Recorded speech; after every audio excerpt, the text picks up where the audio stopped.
préparez-vous à plonger dans l'histoire de Karen Relou, une directrice dont le nom est rapidement devenu synonyme de bouleversement.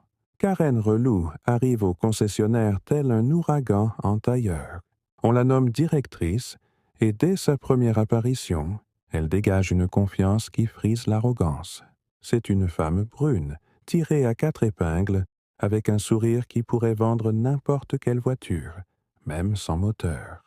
Elle se présente à l'équipe, des employés rodés, efficaces, mais peut-être un peu trop habitués à leur petite routine confortable. Le temps de dire « bienvenue » et Karen frappe fort.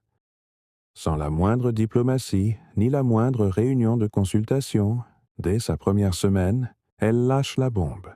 Elle va changer entièrement la méthode de travail. Adieu les vieilles habitudes. Place à l'air relou. Dans les couloirs, c'est l'incrédulité, puis la colère sourde. Les employés se regardent, frustrés. Comment ose-t-elle? Aucune consultation, aucune discussion, aucune prise en compte de leur expertise. L'ambiance devient électrique. Chaque sourire forcé masquant une exaspération grandissante. Mais Karen, elle, ne ralentit pas. C'est une maniaque du contrôle. Elle ne se contente pas des gros dossiers. Elle se met à vérifier toutes les tâches, même les plus insignifiantes.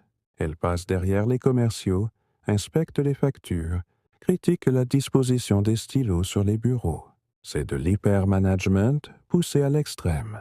Et cela énerve profondément les salariés qui se sentent infantilisés. Le point de rupture est atteint près de la machine à café, le lieu sacré des confidences. 4 employés, le gobelet à la main, échangent des regards là. Ils discutent de l'ambiance anormale, de cette pression constante et de leurs décisions communes. Ils vont envoyer des mails de mécontentement au siège. Ils ne peuvent plus tolérer cette dictature du détail. Quelques jours plus tard, l'atmosphère se glace. 3 responsables, venus du siège, font une apparition remarquée dans le bureau de la directrice.